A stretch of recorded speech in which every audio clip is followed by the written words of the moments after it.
Hello दोस्तों, online classes में आप सभी का स्वागत है। दोस्तों, आज का हमारा टॉपिक यानी संधि। कौन सा? संधि वाला टॉपिक है। संधि संधि शब्द में यानी इस संधि शब्द की उत्पत्ति आती है, यानी इसकी उत्पत्ति सम उपसर्ग और दुधाय धातु का यानी धा होता है, यानी धा शेष रहता है, और क्री प्रत्यय रहता है, यानी की प्रत्यय रहता है। जैसे की का ई शेष रह जाता है, और योग से पुल्लिंग में यानी पुल्लिंग में संधि शब्द बनता है। कौन से में बनता है? यानी जो पुल्लिंग शब्द होता है उसमें संधि शब्द बनता है, यानी शम उपसर्ग दुधाय धातु। कौन सी? दुधाय धातु, और की यानी की प्रत्यय। कौन सा शब्द से यानी पुल्लिंग शब्द बनता है, यानी कौन संधि शब्द यानी पुल्लिंग बनता है इनके योग से, यानी सम उपसर्ग दुधाय धातु और धातु की यानी ई प्रत्यय के योग से पुल्लिंग शब्द में संधि शब्द बनता है। क्या बनता है? जो संधि शब्द बनता है। संधि शब्द का अर्थ होता है यानी वर्ण संधानम संधि है। संधि शब्द का अर्थ होता है यानी वर्ण संधानम संधि है, यानी वर्ण मेलम संधि है। कौन सा? वर्ण संधानम संधि है, वर्ण मेलम संधि है, यानी संधि, अर्थात वर्णों के मेल को संधि कहते हैं। क्या कहते हैं? वर्णों के मेल को संधि कहते हैं। दोस्तों, वर्णों के मेल को क्या कहते हैं? यानी संधि कहते हैं। क्या कहते हैं? संधि कहते हैं, जिसका अर्थ होता है यानी वर्ण संधानम संधि, वर्ण मेलम संधि है। वर्णों के मेल को संधि कहा जाता है। लोपागामादेश है, वर्ण विकार है, संधि है, यानी लोपागामादेश है, वर्ण विकार है, संधि है, यानी वर्ण का लोप होता है, आगम या आदेश होता है, इनको होना भी संधि कहलाता है। क्या कहलाता है? संधि कहलाता है। लोपागामादेश वर्ण विकार है, संधि है, वर्ण का लोप होता है, आगम या वो आदेश होता है, होना भी संधि कहलाता है। क्या कहलाता है? संधि कहलाता है।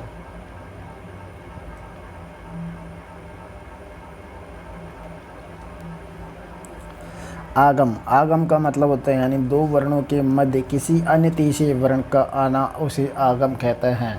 क्या कहते हैं? उसे आगम कहते हैं। इस यानी विच्छेद v+6 यानी v+छेद यानी विच्छेद में यानी च का आगम हो जाता है, उसे विच्छेद बन जाता है। क्या बन जाता है? उसे विच्छेद बन जाता है, यानी दो वर्णों के मध्य किसी अन्य तीसरे वर्ण का आना आगम कहलाता है। क्या कहलाता है? आगम कहलाता है। v+छेद यानी विच्छेद है, जिसमें च का आगम हुआ था। उसके प्रकार आदेश का मतलब ये होता है दोस्तों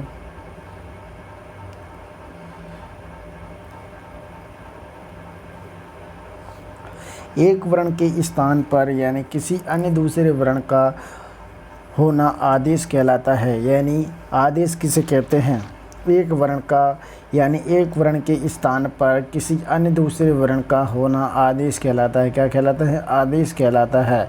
जैसे जगत प्लस ईश यानी जगदीश, तय की जगह द का आदेश होना, उसे जगदीश कहते हैं। क्या कहते हैं? उसे जगदीश कहते हैं। जगत प्लस ईश यानी क्या कहते हैं? जगत प्लस ईश यानी जगत प्लस ईश यानी जगदीश, यानी तय की जगह द का आगम हुआ था, इसलिए आदेश हुआ था, इसे जगदीश कहते हैं। उसके बाद है विशेष का मतलब होता है यानी आगम मित्रवत होते हैं। कौन सा? आगम जो होते हैं वो मित्रवत होते हैं, और आदेश यानी शत्रुवत होते हैं। कि विशेष में क्या है दोस्तों? यानी आगम होते हैं वो मित्रवत होते हैं, और विशेष होते हैं वो आदेश होते हैं वो शत्रुवत होते हैं, और आगम होते हैं वो मित्रवत होते हैं। क्या होते हैं? मित्रवत होते हैं। उसके बाद आता है हमारा व्याकरण में संधि का सूत्र। व्याकरण में संधि का सूत्र होता है यानी यानी सन्निकृष्य संहिता। व्याकरण में सूत्र कौन सा है? पर है सन्निकृष्य संहिता। कौन सा? पर है सन्निकृष्य संहिता। व्याकरण में सूत्र कौन सा? यानी पर है सन्निकृष्य संहिता। सामान्यतः संधि को संहिता शब्द से भी जान सकते हैं। सामान्यतः संधि को संहिता शब्द से भी जान सकते हैं। सम प्लस दुधाय धातु, दुधाय का ही शेष रहता है और उसके बाद में कत प्रत्यय का, कत का टाप का आ बन जाता है, संहिता बन जाता है, यानी स्त्रीलिंग संहिता शब्द होता है वो स्त्रीलिंग होता है। कौन सा होता है दोस्तों? स्त्रीलिंग माना जाता है। कौन?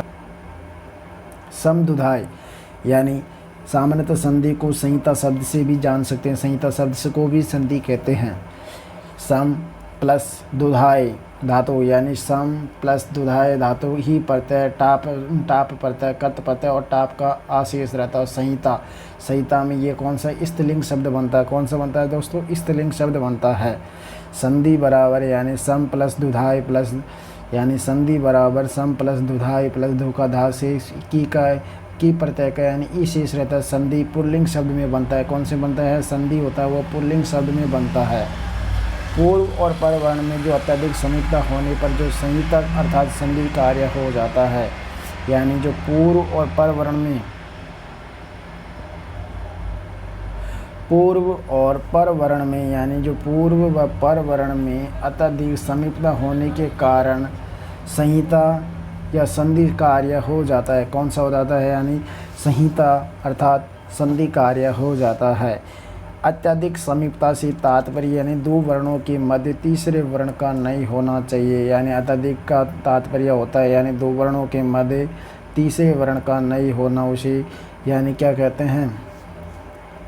संधि नहीं होगी। अत्यधिक समीपता से तात्पर्य यह होता है यानी दो वर्णों के मध्य तीसरे वर्ण का नहीं होना चाहिए। और पूर्व और पर वर्ण में जो अत्यधिक समीपता होने पर जो संहिता अर्थात यानी संधि का कार्य हो जाता है। किसका हो जाता है? संधि का कार्य हो जाता है। किसका कार्य हो जाता है दोस्तों? संधि का कार्य हो जाता है। संधि शब्द यानी संधि की यानी नित्यता और अनित्यता, संधि की नित्यता और अनित्यता में अंतर। संधि की नित्यता और अनित्यता, यानी तीनों स्थानों पर संधि नित्य होती है। तीन स्थान कौन कौन से देखिए दोस्तों? यानी संधि की नित्यता और अनित्यता में, यानी तीनों स्थानों पर संधि नित्य होती है। एक तो पद में, यानी च प्लस ए, चे प्लस ए यानी चय, कौन सा है? यानी चे प्लस ए यानी चय होते हैं। जे प्लस ए यानी जय। एक तो पद में, पद में कैसे संधि नित्य होगी देखिए, चे प्लस ए है यानी चय है, जे प्लस ए यानी जय, अनु प्लस अ यानी अन्वय, चे प्लस यानी ए, जे प्लस ये, अनु प्लस अ यानी अन्वय कहलाता है। यानी चह प्लस ए चय है, जे प्लस अ जय है, अनु प्लस अ यानी अन्वय कहलाता है। उसके बाद आता है उपसर्ग। उपसर्ग धातु में यानी नी और अश्वत यानी प्लस नश्वत होता है, प्रति प्लस एति यानी प्रेति कहलाता है। उपसर्ग, उपसर्ग धातु में नी प्लस अश्वत यानी नश्वत होता है, प्रति प्लस एति यानी प्रतीति कहलाता है। क्या कहलाता है? प्रेति कहलाता है।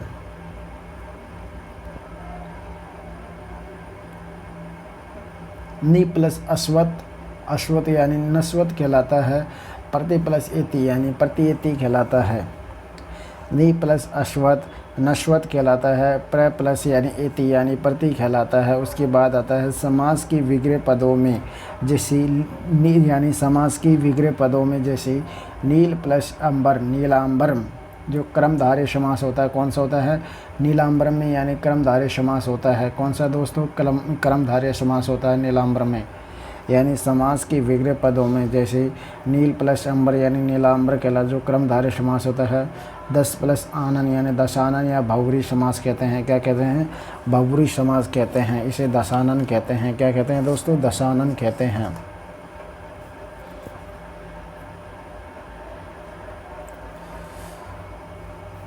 समास के विग्रह पदों में जैसे नील प्लस अंबारम या उपसर्ग धातु में या एक पद में तीनों स्थानों पर संधि नित्य होती है। क्या होती है? तीनों, एक तो पद में होती है, एक उपसर्ग धातु में या नी प्लस अश्वत यानी उपसर्ग धातु में, प्र प्लस एति प्रेति में होते हैं, और समास के विग्रह पदों में भी संधि होती है। तीन जगह पर संधि नित्य होती है। वाक्य में संधि में वक्ता की इच्छा विपक्षा निर्भर कर,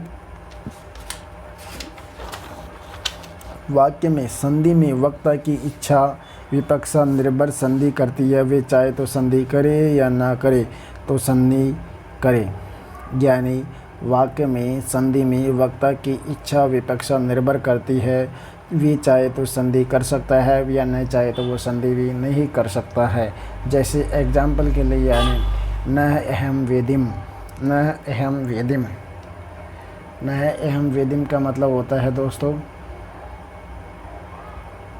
नहम वेदिम, यानी नह वेदिम नह अवेदिम, संधि के भेद। अगला हमारा बिंदु आता है यानी संधि के भेद। अब संधि के भेद कौन कौन से हैं?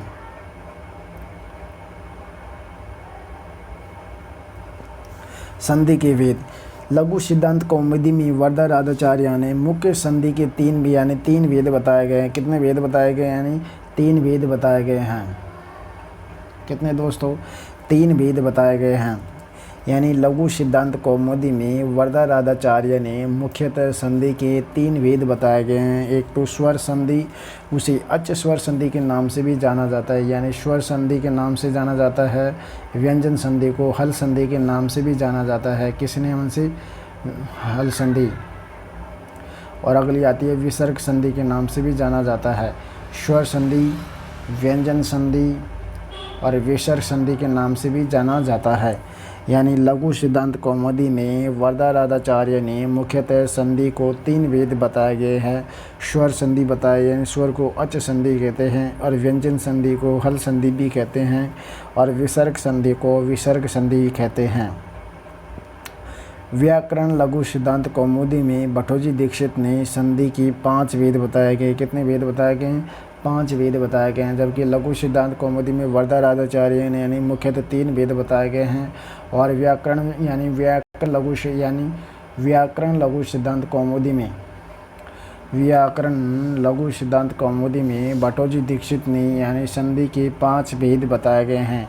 जिसमें पहला आता है स्वर संधि, दूसरा आता है प्रकृति भाव संधि, तीसरा आता है व्यंजन संधि। यानी स्वर संधि, प्रकृति भाव संधि और व्यंजन संधि। और अब हमारा अगला आता है यानी विसर्ग संधि। कौन सा? विसर्ग संधि। उसके बाद आता है स्वादि संधि। कौन सा आता है? स्वादि संधि होता है।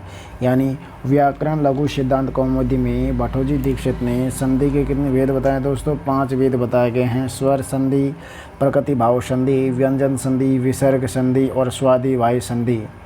स्वर संधि और अच संधि यानी जिसे स्वरों यानी स्वर वर्णों में संधि कार्य करना स्वर संधि कहलाता है। इसके निम्न भेद माने जाते हैं, जिसमें से यानी 5 भेद कौन कौन से हैं? स्वर संधि, प्रकृति भाव संधि, व्यंजन संधि, विसर्ग संधि और स्वादि और प्रकृति भाव संधि 2 संधि और एक्स्ट्रा बताई गई है। जिसमें से स्वर संधि किसे कहते हैं? स्वर संधि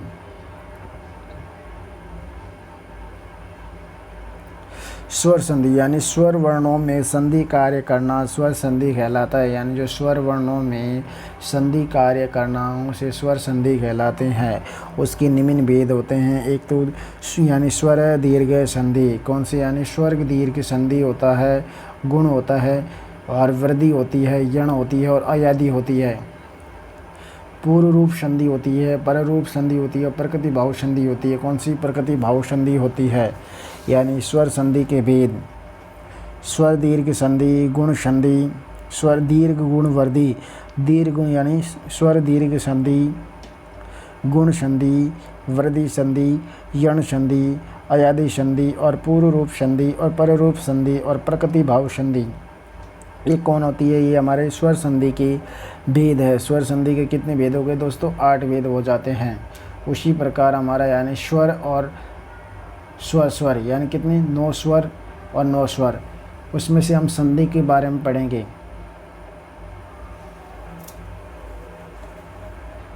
अ ई यानी 9 स्वरों में से 5 मूल स्वर होते हैं, यानी अ ई और 5 इधर को अ यानी अ ई उ री ली। दीर्घ संधि में यानी हमारे जो दीर्घ संधि होती है उसमें स्ववर्ण दीर्घ यानी सवर्ण दीर्घ संधि में अ के बाद अ या ई आ जाता है या बड़ा आ जाता है, अ के बाद समान स्वर आ जाते हैं, तो उसे दीर्घ संधि कहते हैं। क्या कहते हैं? उसे दीर्घ संधि कहते हैं। ई उ ई के बाद कोई भी असमान स्वर आ जाए तो उसे गुण संधि कहते हैं। क्या सॉरी ए ई के बाद में कोई छोटा स्वर आ जाता है यानी ई उ आ जाता है, उसे गुण संधि कहते हैं। क्या कहते हैं? उसे गुण संधि कहते हैं।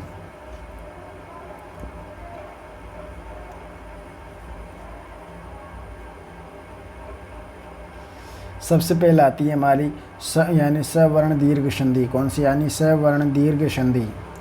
सवर्ण दीर्घ संधि आती है जिसमें हमारा सबसे पहला आता है अकह सवर्णीय दीर्घ है। कौन सी आती है? अकह सवर्णीय दीर्घ।